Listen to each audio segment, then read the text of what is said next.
Okay, which way? That way.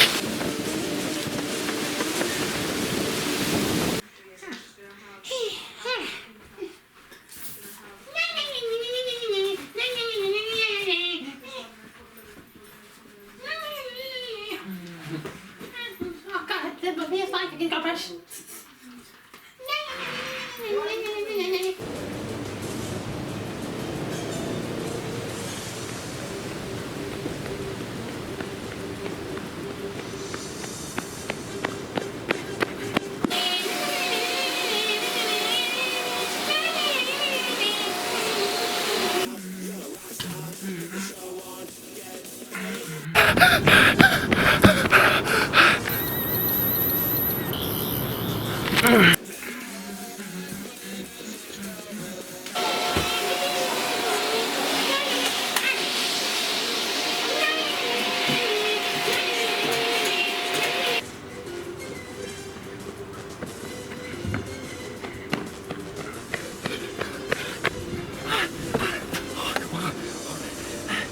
Open it.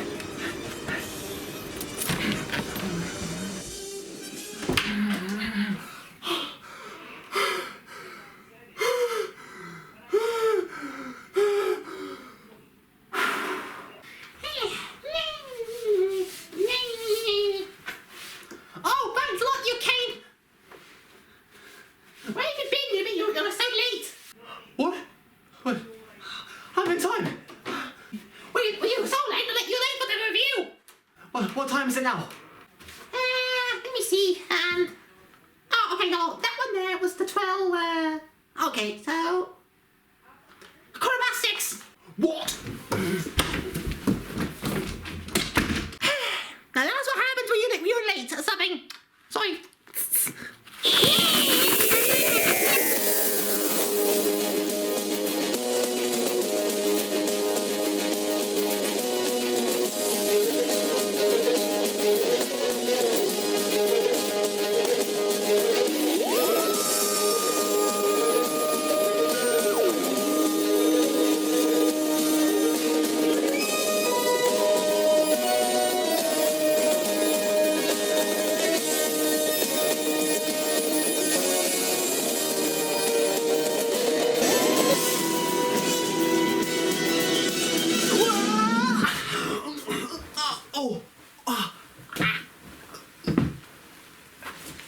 Right.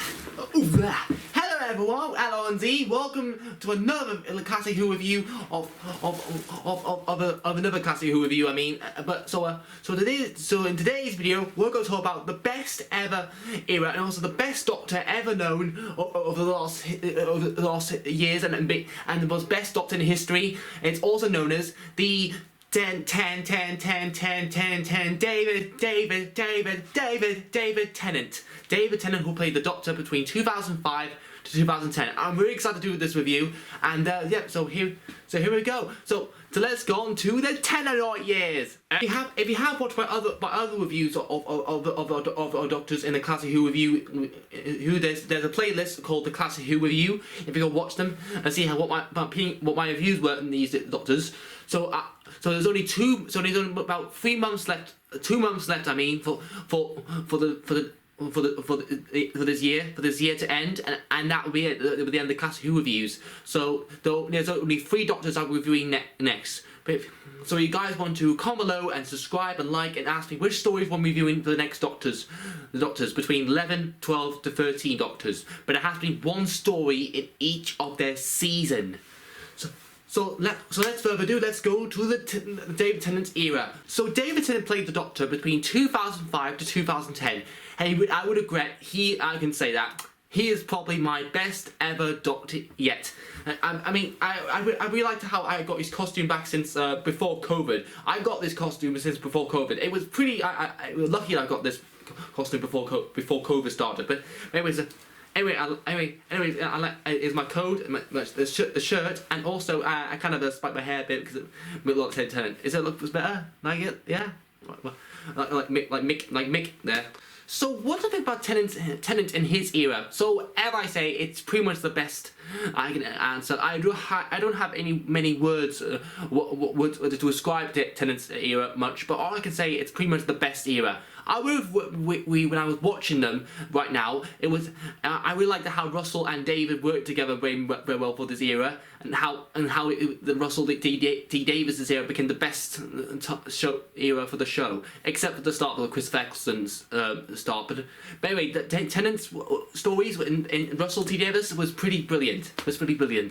I've also watched the last stories of around with Catherine Tate and the Doctor, but around series 4. And I would agree that series 4 between the Doctor, David Tennant and Catherine Tate were pretty the best moment in the series. And I liked how they had their companionship very well, and I'm very excited how their reunion will go back again in the 60th anniversary special. I'm very excited now. I watched the trailer last week, and it was pretty brilliant. I'm very excited for like the return of Donna Noble, the return of David Tennant as the 14th Doctor, and including the one and only the Celestial Toymaker. I just watched Wikipedia. It says a lie. Hold on, is that a lie? It's not a lie. The Toymaker is returning, and I'm very excited now. So, and then at the 6th anniversary, so let's focus on the Tennant era first. So anyway, like I said, I got no words for describe David Tennant's era. So I could say all I can say is pretty much the best era I can say. So without further ado, let's go on to the stories I'm about to review in this era. So I've got the stories ready so let's go. So the first story I'm going to be reviewing is, what's it called? Oh yes, it's called The Rise of the Cybermen and the Age of Steel. It was written by Tom McKay. This story features the return of the Cybermen, as it was set in an alternate parallel universe, where the Doctor, Rose, and Mickey arrive in the parallel universe, and the Doctor must face the ultimate new arrival of the Cybermen. These new design of the Cybermen were the best Cybermen in the Russell T Davies era. They were my best ones, except the ones from the Moffat era and the Chibnall era. They were they were quite okay. They were quite okay in the era. So, but it just then felt that, a little bit okay from these Cybermen. But anyway, I would say the Cybermen were the best times in this one. This Cybermen design were the most brilliant one. And how they teach people how to march as Cybermen.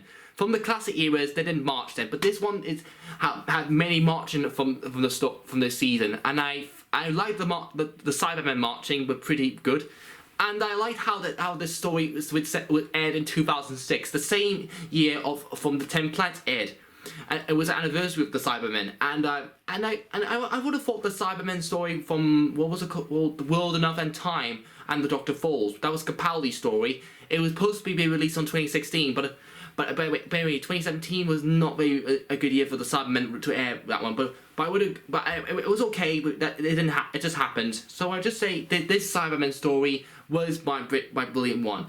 I do like how the story will be set in a parallel universe that the Doctor has never done.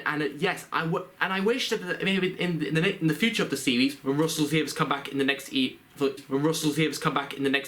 for his new era, I maybe agree that Russell will maybe bring back Doctor going back to a parallel universe again, because my best stories in Go to an Alternate Story was Blood Heat.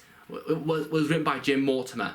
It was all about the Doctor going to the parallel universe and meeting the Silurians. But that's why I agree with this one. A copy of that from that one. So anyway, I like Age of Steel and the Rise of the Cybermen were pretty my best ones.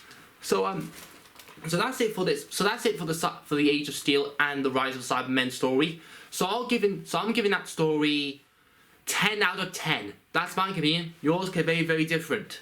The next story I will be reviewing is Human Nature and the Family of Blood, written by Paul Cornell.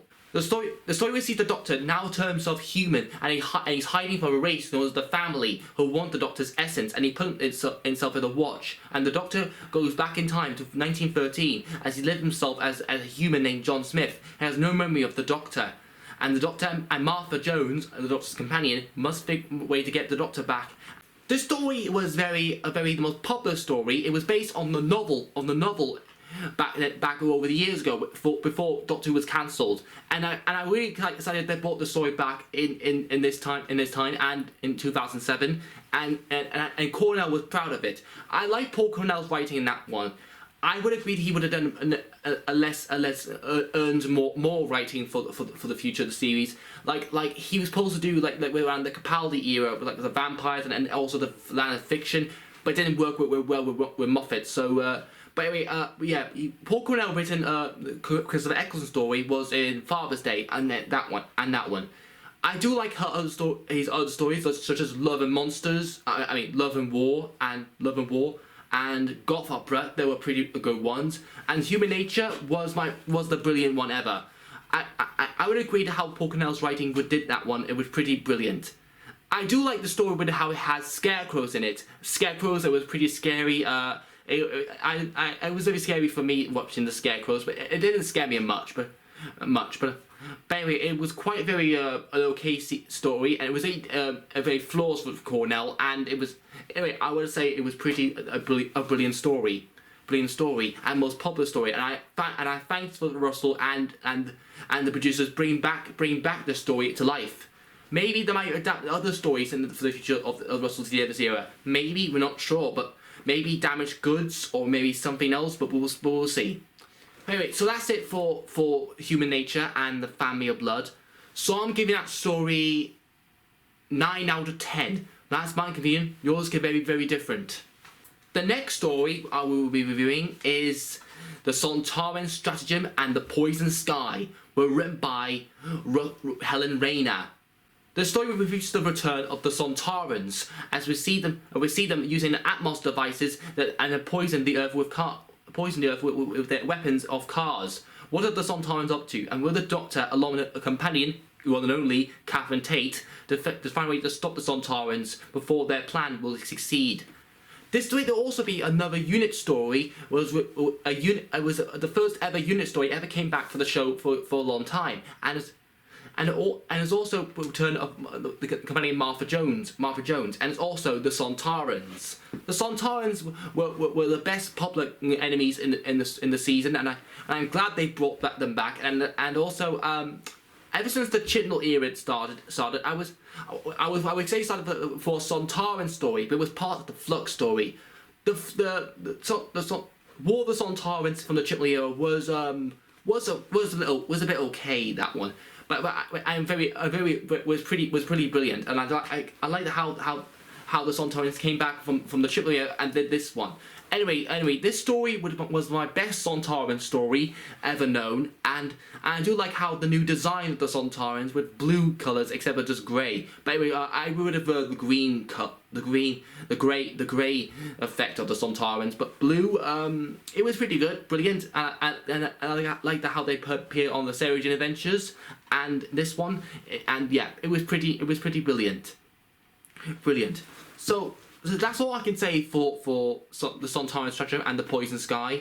So I'm giving that story 9 out of 10 again. That's my opinion. Yours go very, very different. And the next and final story was my best one ever in David Tennant's era, which will be Planet of the Dead. Were written by Russell T Davies and Gareth Roberts.